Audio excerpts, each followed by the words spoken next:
아이고, 지난주엔 여러분 다 아다시피 영미 자매가 어려움을 겪으셔갖고, 네, 제가 오늘은 말씀 본문을 부탁을 못했고, 목소리가 좋지 않지만, 제가 그냥 읽어가고 준비를 그렇게 했습니다.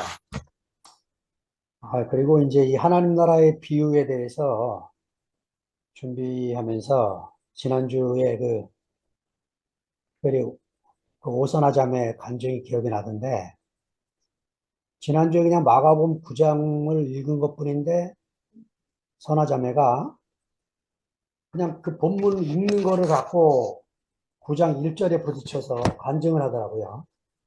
또 저희에게 이르시되 내가 진실로 너희에게 이르노니 여기 섰는 사람 중에 죽기 전에 하나님의 나라가 권능으로 임하는 것을 볼 자들도 있느니라 하시다. 이 부분을 읽는데 어이고 선하자매가 자기가 방주에 탄 사람으로 죽기 전에 권능으로 임하는 하나님의 나라를 본 자로 발견한 얘기를 간증을 하는데, 야, 우리 이 말씀을 듣는 이 방에 모인 형제자매들이 가난함이 얼마나 깊은지가 발견이 되고, 제가 했던 뭐 시시한 내용, 저로서는 이제 고생을 좀 하고 만들어내지만, 이 보리떡 같은 내용을 듣는 여러분들이 깊이 있게 살려내니까, 예, 더없이 감사하고, 하여튼 제가 여러분 덕에 살고 있다는 말씀을 드리고 싶어서 서두를 이렇게 시작을 합니다. 자, 마가복음 4장 26절부터 32절 말씀인데요. 원고 1면은 29절까지고, 원고 2면은 30절부터 32절. 하나님 나라 비유가 두 가지가 지금 오늘 다 실려 있습니다. 이 두 가지 내용이, 한 가지 내용은 하나님 나라는 비밀스러워서 사람이 씨를 뿌려도 그게 어떻게 자라서 충실한 열매가 되는지 알 수가 없다. 그게 하나님의 나라다. 이 얘기고, 두 번째 비유의 핵심은, 예, 처음엔 작고 시시한 씨 같아도 그것이 자라면 모든 사람이 다 안식할 수 있는 그런 커다란 나라가 되고, 인격이 돼서 안식을 주는 사람이 된다. 이 얘기를 하고 있는데, 이 비유를 한 문장으로 제가 요약을 하니까 비밀한 씨의 생명력을 보여주는 비유라고 보여져서 이렇게 제목을 정했습니다. 자, 하나님 나라의 비유, 비밀한 씨의 생명력에 대한 말씀을 시작을 하겠습니다. 26절에 보면 또 가라사대 하나님의 나라는 사람이 씨를 땅에 뿌림과 같으니 이렇게 되어 있는데, 공교롭게도 요 26절부터 29절 비유는 마가가 이렇게 귀한 말씀을 썼음에도 불구하고 마태복음에 없어요. 누가복음에도 없습니다. 뭐 요한복음에는 당연히 없고요.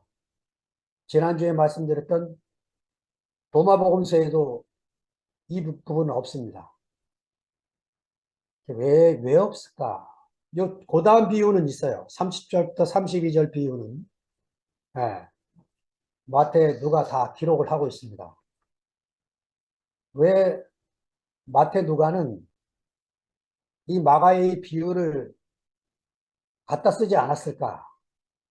제가 좀 생각을 해봤는데, 아마 아무리 읽어도 마가의 의도를 이해할 수가 없고, 또 하나는 자기가 속한 공동체에 이 말씀이 별로 도움이 될 것 같지 않아서 갖다가 옮기지 않고 그냥 빼버렸다는 생각이 듭니다. 그런데 아마 이 다른 복음서자들이 부담스럽게 생각했던 비유의 말씀이 그 27절에 나오는 밤낮 자고 깨고 하는 중에 C는 잘하지만 그게 어떻게 된 것을 알지 못한다. 이 알지 못한다는 이 부분과 28절에 땅이 스스로 열매를 맺는다. 저절로 자란다. 이런 표현이 아마 그 받아들이기 어려워서 이 본문은 자기들 복음서에 쓰지 않았다고 생각이 듭니다. 하나님 나라가 저절로 자라면 인간은 할 일이 없잖아요. 스스로 자라버리면. 그 우리가 이 마가가 이 본문에서 어떤 마음으로 이 말씀을 썼는지 주의 깊게 살펴보려고 합니다. 자, 그 뿌린다라는 단어가 히라보로 발레인데 이 그냥 농사는 사실은 뿌리는 게 아니죠, 지금. 지금 농사는 심는 겁니다. 그런데 나라의 말씀, 하나님의 나라는 말씀을 심는 게 아니고 말씀을 뿌린다. 좀 더 심하게 표현하면 흩어 뿌리는 거죠. 흩어 뿌려서 무엇이 자라는지 전혀 알지 못하는 그런 말씀을 우리가 나누게 된다는 거죠.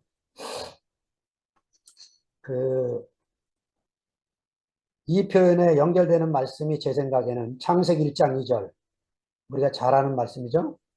땅이 혼돈하고 공허하며 흑암이 깊음 위에 있고, 그 뒤에 표준 세번역은 하나님의 영이 물 위에 움직이고 계셨다.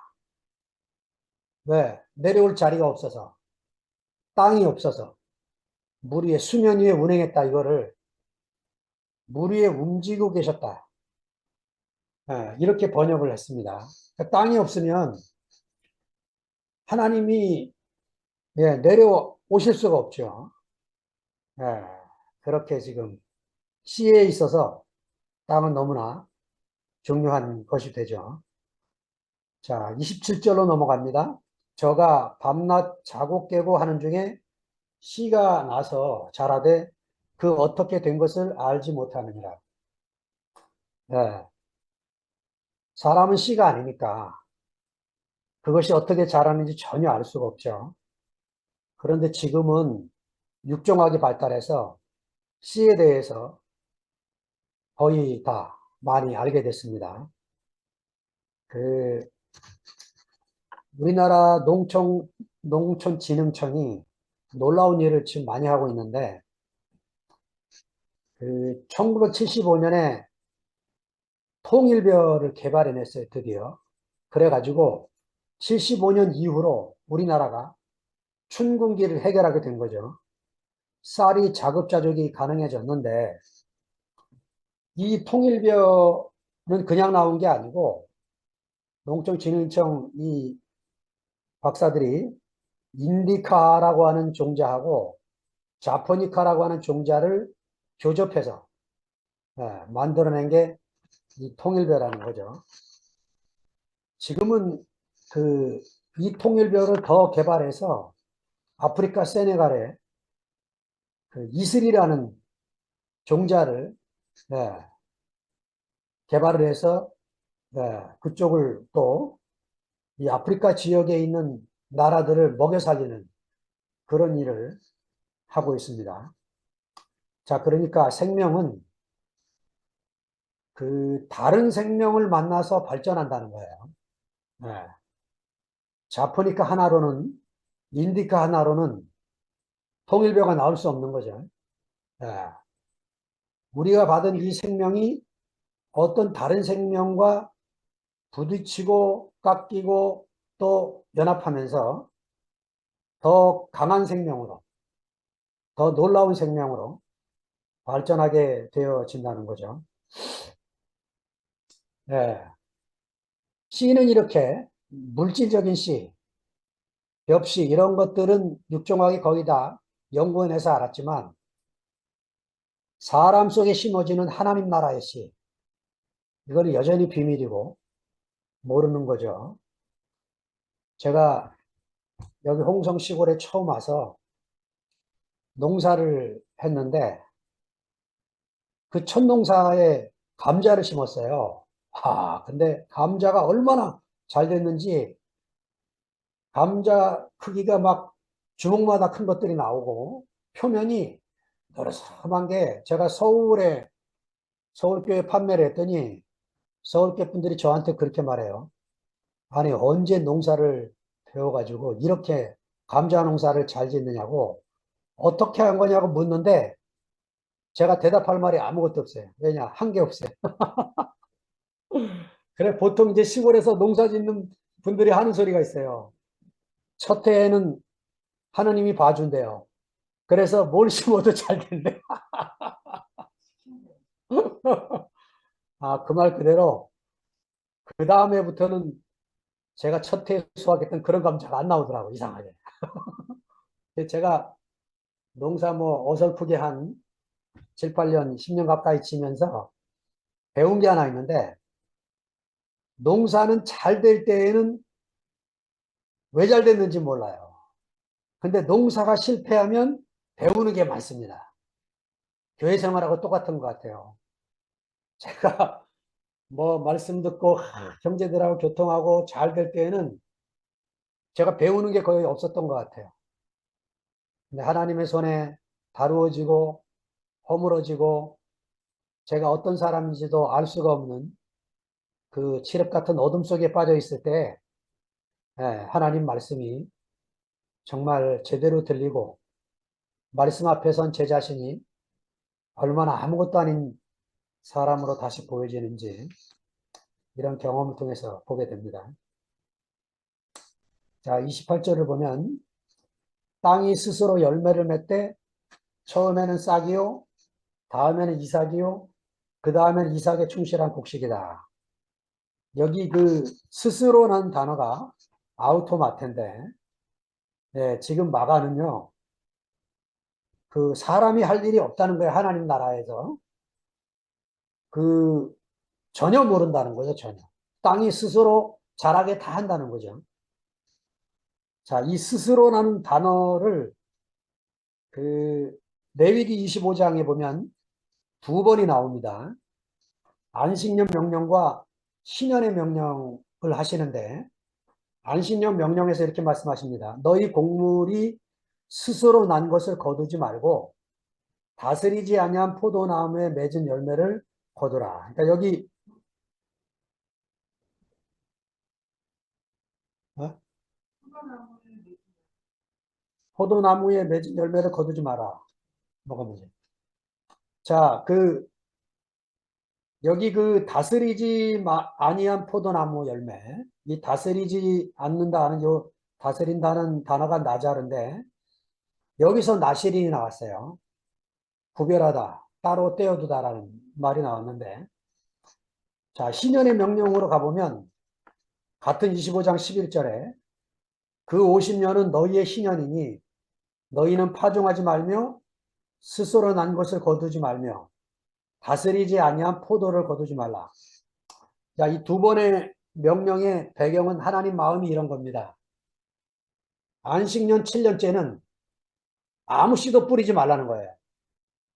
안식 신년 50년째에도 뿌리지 말아라.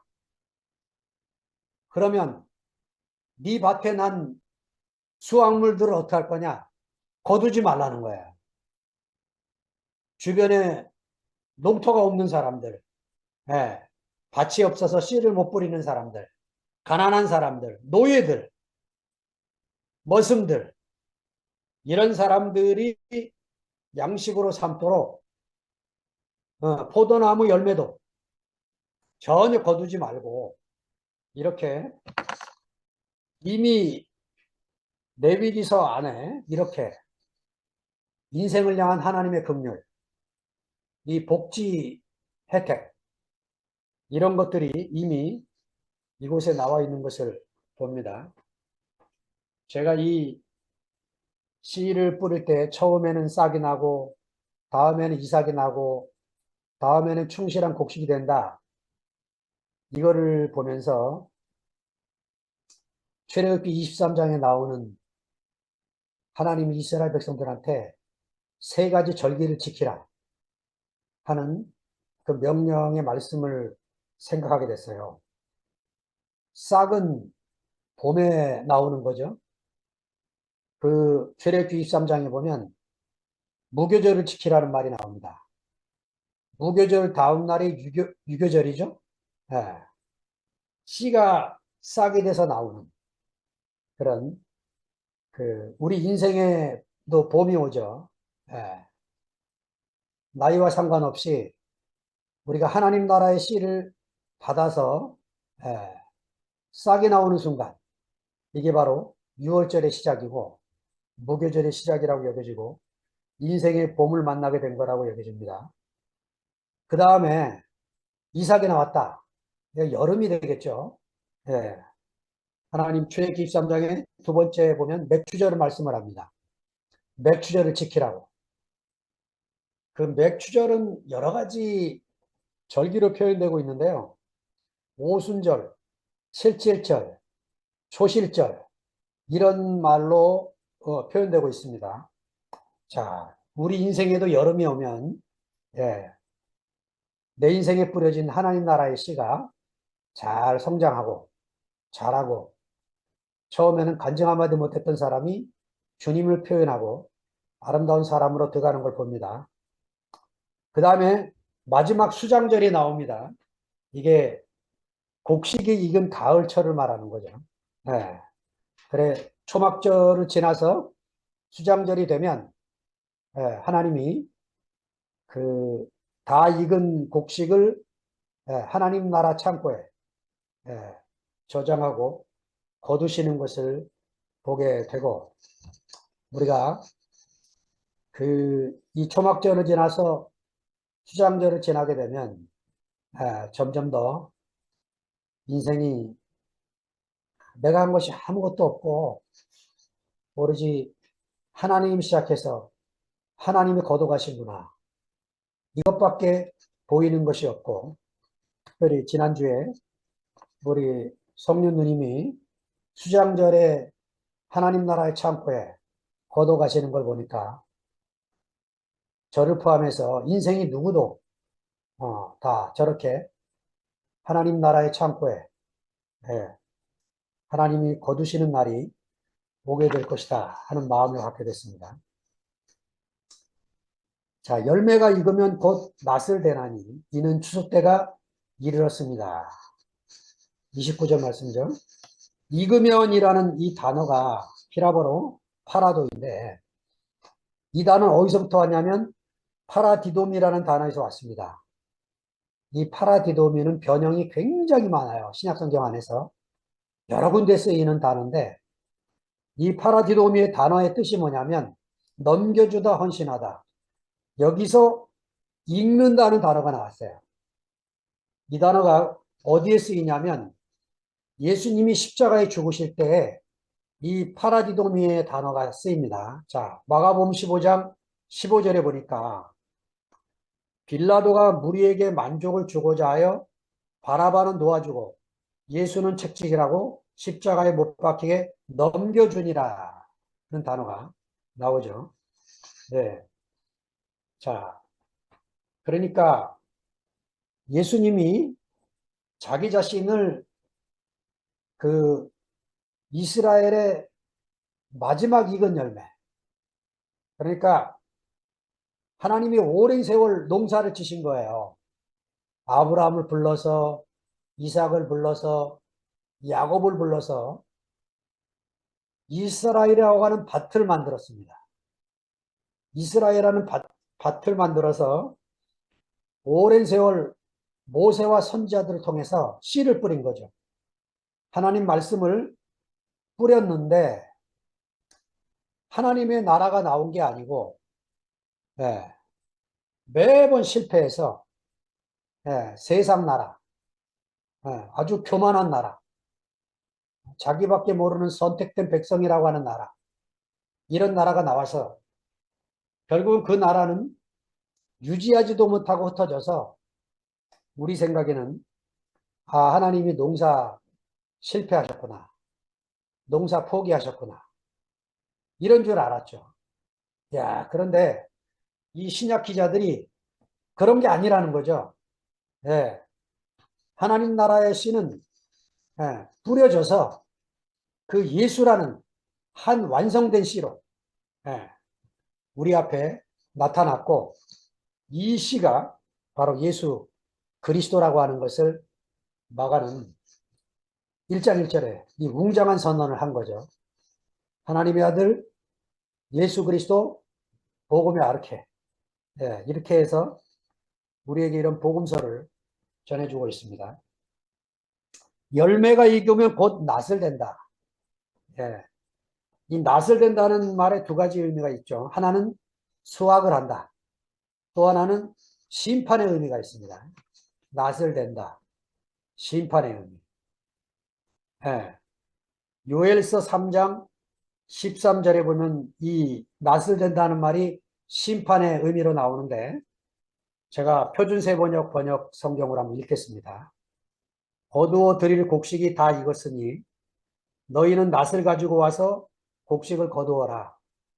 포도주 틀이 가득히 차고 포도주 동마다 술이 넘칠 때까지 포도를 밟듯이 그들을 짓밟아라. 그들의 죄가 크기 때문이다. 이렇게 낫을 된다는 말을 심판의 의미로 요엘서 3장에서 말씀을 하고 있습니다. 자, 26절부터 29절까지 한마디로 요약을 하면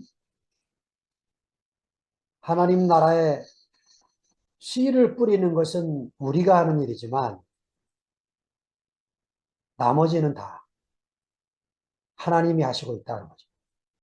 그래서 내가 뭘 했다고 교회 앞에 말하는 것이 마가복음 이 말씀에 보면 아주 조심해야 되는 아주 위험한 표현이기 때문에 그러니까 늘 우리 주님을 자랑하고 저는 그저 심부름한 것밖에 없는 그런 자리에 있어야 되겠다는 마음을 제가 더욱 갖게 됩니다. 자, 두 번째 비유 30절로 넘어갑니다. 또 가라사대.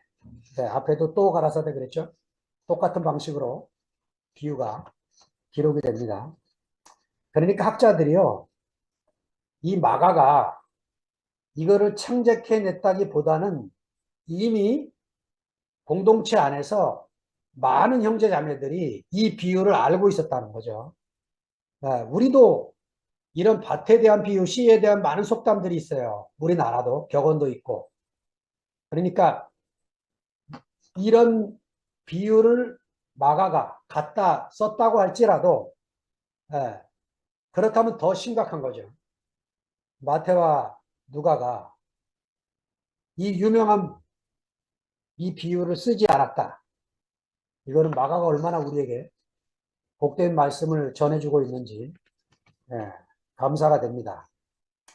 자, 30절부터 32절은 마태도 있고 누가에도 있습니다. 둘 다 13장이 있어서 기억하기 쉬운데 마태복음 13장과 누가복음 13장에 하나님의 나라를 또 어떻게 무슨 비유로 나타낼까 하고 의문문 문장으로 표현을 하고 있습니다. 자, 근데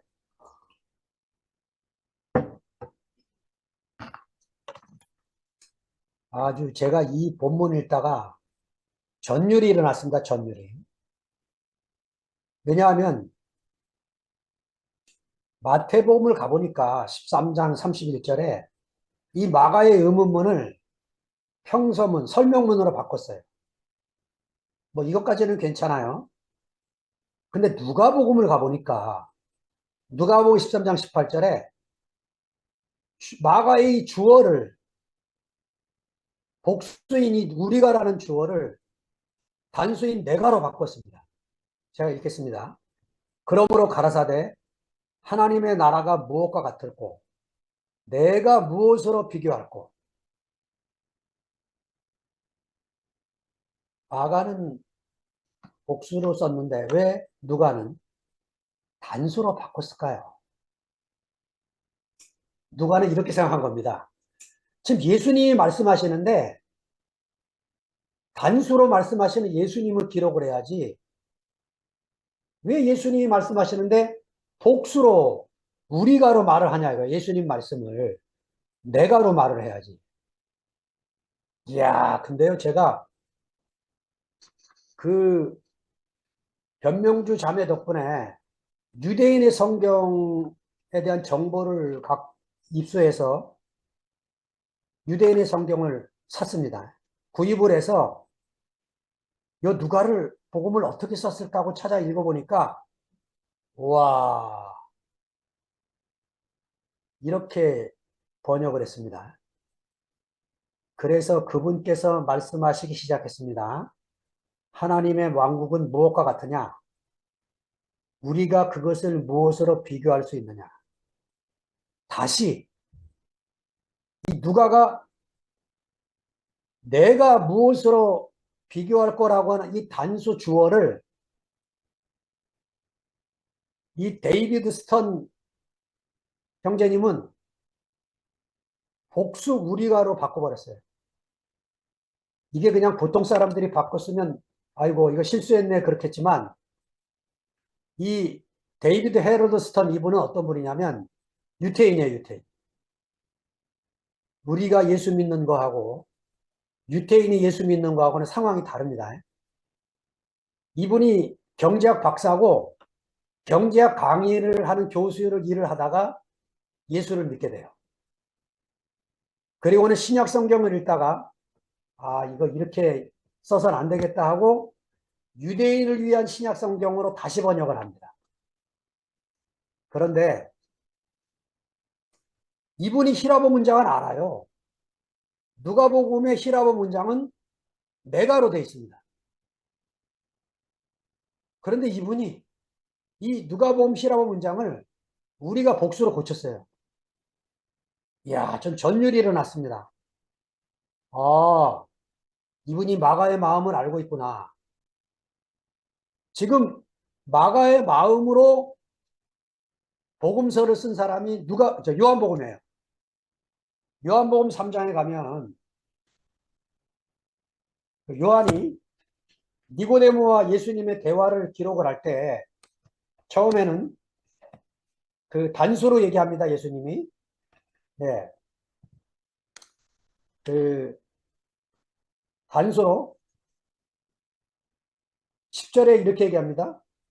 예수께서 가라사대 너는 이스라엘의 선성으로서 이러한 일을 알지 못하느냐. 그러다가 이제 11절로 넘어가면서 마가와 똑같은 방식으로 바꿉니다.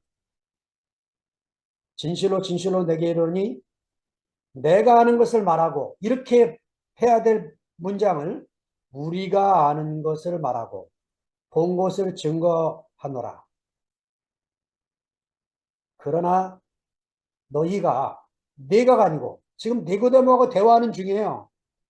그런데 니고데모 당신이 아니고 이렇게 쓴 게 아니고 그러나 너희가 우리 증거도 내 증거 이래야 되잖아 예수님이. 너희가 우리 증거를 받지 아니하는도다 이렇게. 야 근데 제가 유대인의 성경을 읽어보니까 이분은 이렇게 번역해서 속이 안 시원한 거예요. 그래가지고 우리라는 단어를 얼마나 갖다 쓰는지 이렇게 유대인의 성경이 번역이 됩니다. 진실로 그렇다. 내가 내게 말한다. 우리는 우리가 알고 있는 것을 말하고 우리가 본 것을 증거한다. 그러나 너희는 우리의 증언을 받아들이지 않는다. 자, 히라보 문장을 누가가 네가로 썼음에도 고쳤음에도 불구하고 다시 마가의 문장으로 우리어로 바꾼다는 그 의미가 뭡니까? 예수님이 말씀하셨을 때 네가라고 했을지 몰라요. 그런데 지금 마가가 이 복음서를 쓸 때에는 예수님이 안 계시는 겁니다. 요한도 마찬가지예요. 지금 하나님의 나라를 이제는 우리가 표현해야 된다는 거예요. 우리가. 네, 요한도 똑같이 지금 이제 비록 시작은 예수님과 니고데모의 대화로 시작을 했지만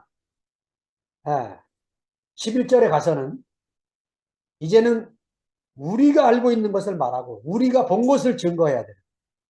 예. 그러니까 신약의 복음은 사람이 포함된 복음. 예.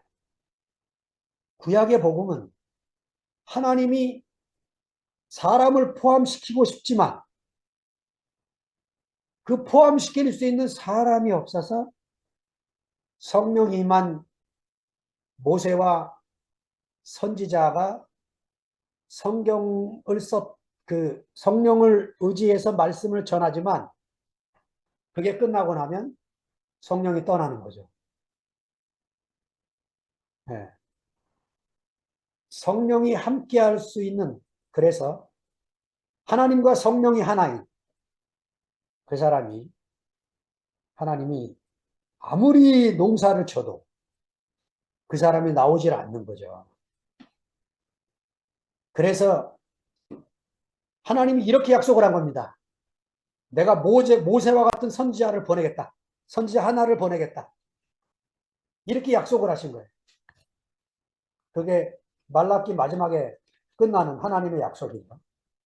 아버지의 마음을 아들에게, 아들의 마음을 아버지에게로 돌이키게 하는 그 한 사람, 엘리야 같은 한 사람을 내가 보내겠다.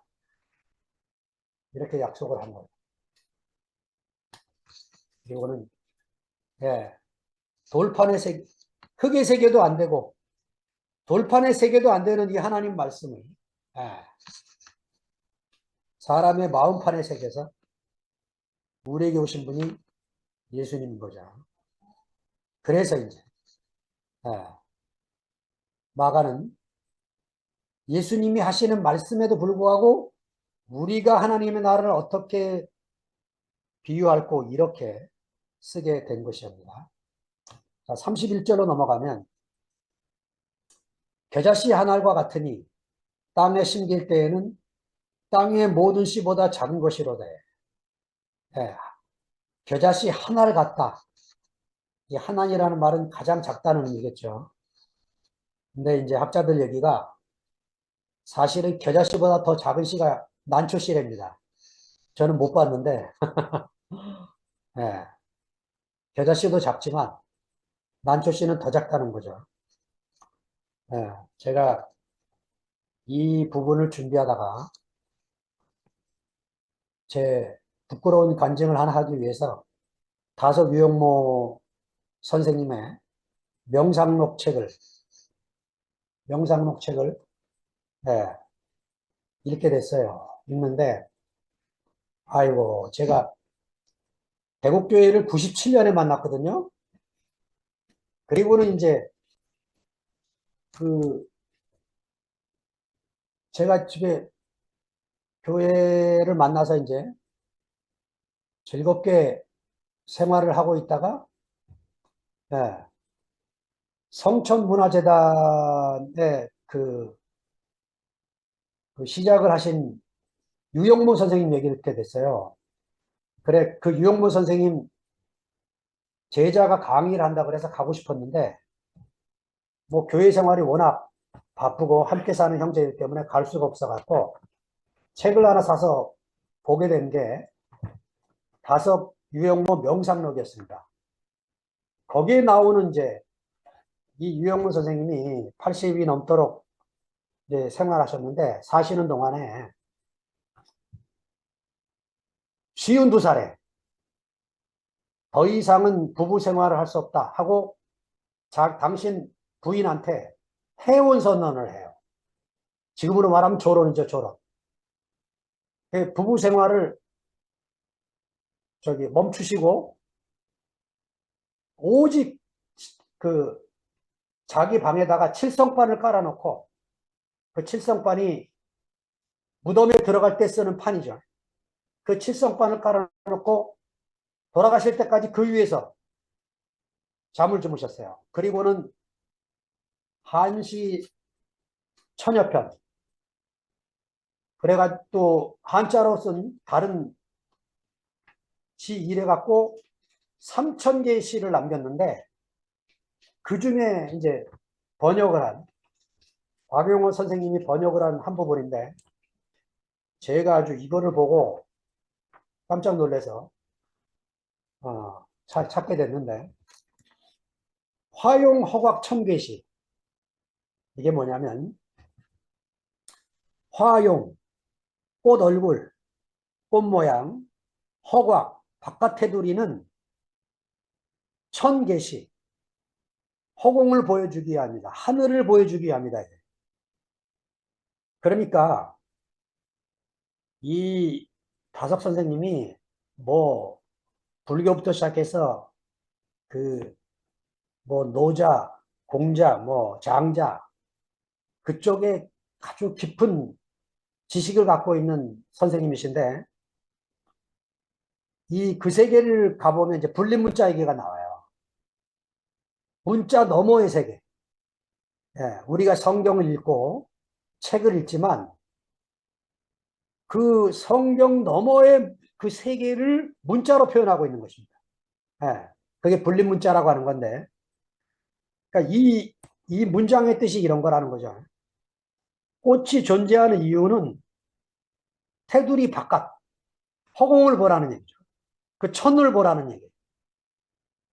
예, 꽃을 있게 만드는 게 바로 이 천이라는 거예요. 허공, 공간. 그 허공이 참이고 그 천이 하늘이라. 예, 그 반야심경에 나오는 색즉시공, 공정시세. 예, 물질이 본질과 연결되어 있고 본질을 아는 것이 물질을 아는 것이다. 이런 얘기인데 제가 이제 아이고 그 책 중간쯤에 18번 쪽을 읽다가 글을 쏘는 게 있더라고요. 그 유영모 선생님이 이런 글을 썼어요. 내가 혼인을 하였는데 이것이 잘못이다. 이 사람이 이 세상에 와서 그 짓 하지 않았으면 없는 것이다. 인류가 없어지면 어떡하나 큰일 날 줄 안다. 사람이 없으면 걱정인가? 그러나 여자에게 음욕을 일으키지 않고 살다가 예수를 보고는 일생 동정으로 살 수 있다는 말을 하였다. 인격의 온전함이 능히 독신을 가능하게 한다. 그러니까 이 유영모 선생님이요. 독신으로 살지 못한 것을 아주 크게 후회하셨어요. 제가 이 글을 읽다가 이 선생님 문장 옆에다가 이런 글을 토를 달았어요, 제가. 이게 2000년에 토를 단 겁니다. 이것이 결혼의 비밀을 깨달은 바울의 진보된 말씀이 필요한 이유다. 동양 사상은 결혼을 거룩하게 승화시켜서 하나님과 사람의 관계로 표현하지를 못했다. 바울도 독신이었지만 그는 결혼의 비밀을 깨달은 자가 되어서 표현했다. 이혈례는 이 점에서 유영모보다 한 걸음 앞서 있다. 유영모는 그리스도는 알았으나 그것이 교회로 발전되지는 못했다. 그는 다른 사람을 기다리고 있었다. 그 126쪽에 보면 이 유영모 선생님이 자기 뒤에 오는 사람을 기다리고 있었어요. 내 뒤에 오는 자가 나보다 앞선 자라는 것은 이즘 진리의 발달이 그렇다는 거다. 내가 아무리 예수를 믿는 척해도 내 말을 듣고 뒤쫓아오는 사람은 언젠가는 나를 앞설 것이다. 나 역시 미완고를 완결짓기를 바라나 내 손으로는 할 수 없다. 내 뒤에 오는 이가 할 것이다. 그래 제가 이야 이거를 읽다가 우리 유영모 선생님이 이열래 목사님을 만났으면 얼마나 좋았을까. 자 이런 마음으로 이제 이 글을 쓴 거예요. 그리고 지금 교회가 이런 사태가 일어나는 거 보면서 제 자신이 발견됐습니다. 제가 어떤 사람이냐. 뭐가 좋으면요. 그거밖에 없어요. 그래가지고 다른 것이 얼마나 깊은 것인지 내가 모르는 세계가 또 있을 것인지 호의적인 태도로 뭐를 듣고 봐야 되는데 아예 딱 자폐 스펙트럼에 걸린 사람처럼 네, 요것만이 전부다. 이런 거에 걸려든 아주 제가 저를 봐도 가볍고 얄팍하게 그지없는 그런 사람인 게 이제 이 말씀을 준비하다가 드러나게 됐고요. 예, 제가 혹시 뭐 흥분해서 뭔 얘기는 혹시 여러분들에게 말씀드리면, 에고, 저, 어수룩한 게 또 나오는구나 하고 그냥 잘 이해하시고 받아주시면 됩니다. 자, 그 다음에 32절 A로 넘어갑니다. 꽃 모양, 심긴 후에는 자라서 모든 나물보다 커지며 큰 가지를 낸다. 겨자씨 한 알이요. 심겨지기만 하면 나물보다 커진다. 이 나물이 뭐냐면 히라보로 라카논인데 번역을 하면 가든 플랜트입니다. 정원식물이에요. 정원식물. 예. 그 왜 정원식물로 번역을 하냐면 겨자씨가 떨어지면 그 시대에 그 정원을 해치는 골치 아픈 시였어요. 이거 빨리 발견해서 캐지 않으면 쑥쑥쑥 자라가지고 예, 농부가 아주 골치 아픈 시가 되는 겁니다. 어. 자, 누가복음 13장은 19절은 요 구절을 이렇게 옮겨 적습니다. 사람이 마치 자기 체전에 갖다 심은 이 체전이라는 말 케포스가 가든이에요. 정원입니다. 심은 겨자씨 하나를 같으니 자라서 나무가 돼요. 어이고 이 나무가 뭔가 히라보차였더니 덴드론입니다. 덴드론. 여러분 덴드론 하니까 뭐 기억나는 거 없으세요? 예. 저는 창세기 2장 9절이 기억이 났어요. 그래서 이제 제가 찾아보니까 아이고야. 그러니까 여러분 우리가 그것이 그런가 하여 성경을 찾아봐야 되고 예. 모르면 영어 성경이라도 보고 히라보 히브리어 모르면 예. 자, 우리가 이 부분을 어떻게 여러분 말씀 들으셨냐면 그 생명나무는 크실론 테스 조에 생명나무가 크실론이라는 얘기 들으셨어요. 그죠?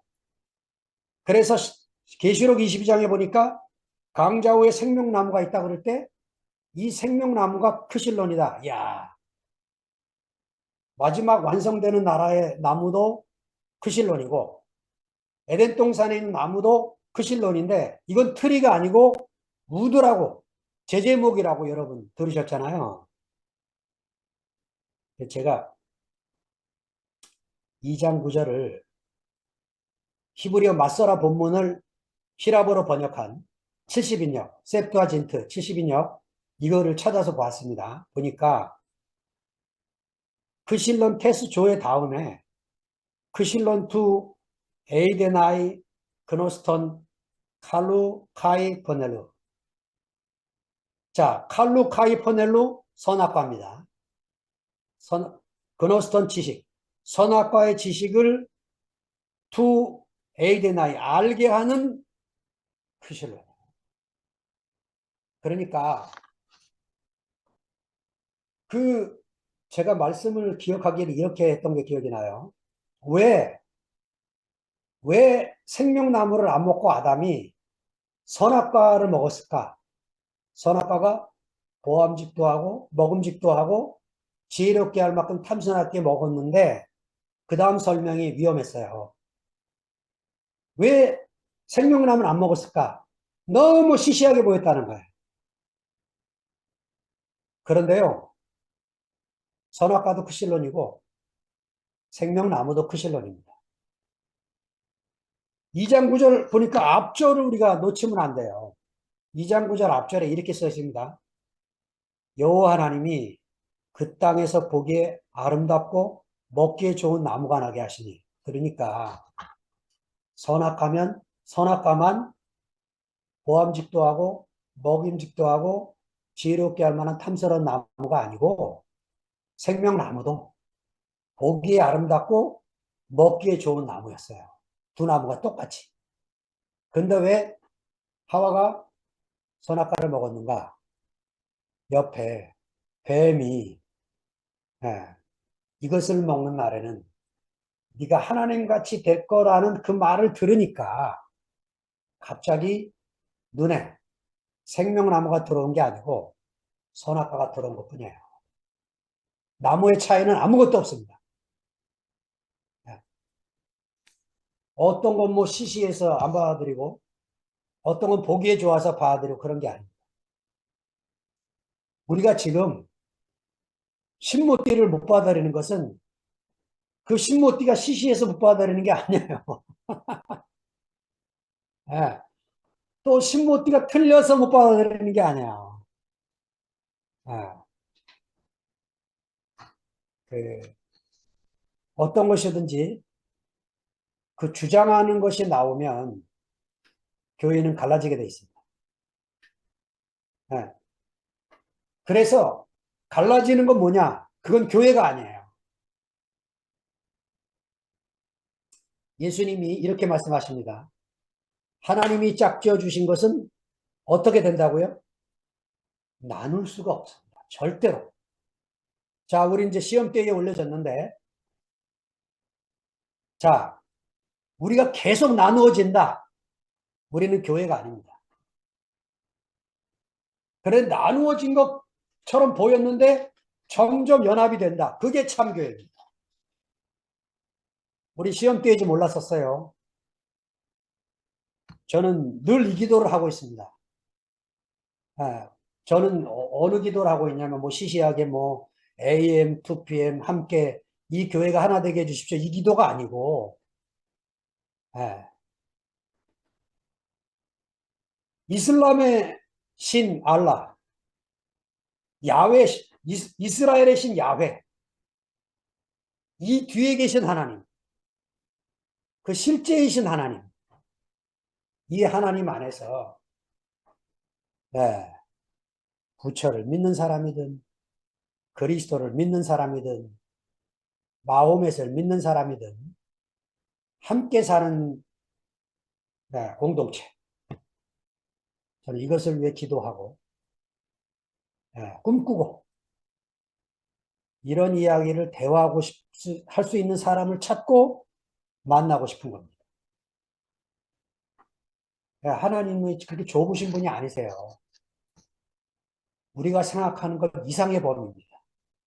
우리는 아직도 우리가 알아야 될 언어들이 너무 많고 우리가 모르는 언어들이 수없이 생명의 세계는 많고 우리가 누리는 이 세계는 그 하나님이 펼쳐 보이는 그 생명의 세계의 아주 작은 분량의 한 부분인 것 뿐입니다. 하나님이 우리의 교만을 깨뜨리시기 위해서 흩어놓으신 것에 대해서 감사드립니다. 저는 우리 2PM에서 갈라졌다, 뭐 깨졌다, 뭐 나눠졌다 이런 표현을 할 때마다 저는 소름이 끼칩니다. 하나님이 하신 것을 사람이 나눌 수 있습니까? 사람이 가를 수 있습니까? 네, 교회를 표현할 때 아주 조심하셔야 돼요. 하나님이 짝지어 주신 것은 사람이 나눌 수가 없습니다. 이건 흩어진 거지 나눠진 게 아니에요. 하나님이 흩으신 거지 갈라진 게 아닙니다. 교회를 그렇게 좁게 보지 마세요. 하나님이 세운 교회는 우리만 있었던 대국교회, 예, 그것만 교회, 이게 아닙니다. 예, 하나님의 교회는 우리가 모르는 사이에 그 하나님의 나라의 그 씨는 너무 비밀스러워서 어디서 어떻게 자라는지 아무도 모르는 그런 세계에 씨고 우린 그런 세계로 부름을 받고 있는 거죠. 줄입니다. 공중의 새들이 그 그늘에 깃들일 만큼 되느니라. 야, 씨가 자라면 어떤 사람이 누가 와도 안식이 되는 그 나라를 절대로 흩을 수가 없는 그 나라를 절대로 깰 수가 없는 예, 설사 마귀가 와도 깰 수가 없는 그 나라를 하나님이 지금 약속하시기 위해서 공중의 새를 깃들일 만큼 되는 나무 얘기를 하는 거죠. 네, 사실은 뭐 그런 큰 나무가 된 사람이 꼭 예수 믿는 사람뿐만은 아니에요. 예수 믿지 않는 사람 중에서도 큰 나무들이 있습니다. 네, 하나님 없이도 자기 자식을 안식을 시켜주는, 그래 자기 직장 사람들에게 존경을 받는, 어디를 가나 훌륭하다고 칭송을 듣는, 네, 그런 사람들이 있어요. 네. 그러나 하나님은 어떤 사람이 필요하냐? 당신이 없으면 안 되는, 천국의 씨가 없으면 안 되는 가난한 땅. 이 사람이 필요한 거죠. 예, 하나님 나라는 처음에는 시시하고 눈에 보이지 않고 그렇지만 잘하면 예, 많은 사람들을 안식시키는 인격이 된다는 거죠. 예, 하나님이 없는 사람은 감사할 대상이 없죠. 그러니까 스스로를 자랑할 수밖에 없어요. 하나님이 없으니까. 그런데 자기 스스로가 된 것이 없는 사람, 예, 자기 스스로가 된 것이 일도 없는 사람은 씨에 대한 얘기밖에 할 수가 없어요. 예. 왜냐? 자기는 씨가 아니고 흙이기 때문에. 특별히 흙이 필요 없는 시대에 우리 살고 있습니다. 수경재배라고 흙이 없어도 흙에서 심은 것보다 더 잘 자라게 하고 더 탐스럽게 하는 열매를 맺게 하는 농사 기술이 지금 발달된 세계에 우리가 살고 있습니다. 그래서 더욱 그렇습니다. 흙이 필요 없는 씨, 땅에는 저주입니다. 하나님 나라는 이런 씨가 아니에요. 절대로 흙이 필요하고 사람이 필요한, 그래서 그 나는 하나님이 불러서 왔는데 하나님이 거두시는 열매를 보니까 내가 한 게 하나도 없고 하나님이 하신 게 전부인 것을 간증할 수밖에 없는 이 사람을 필요로 하고 계시는 거죠. 주님을 찬양합니다.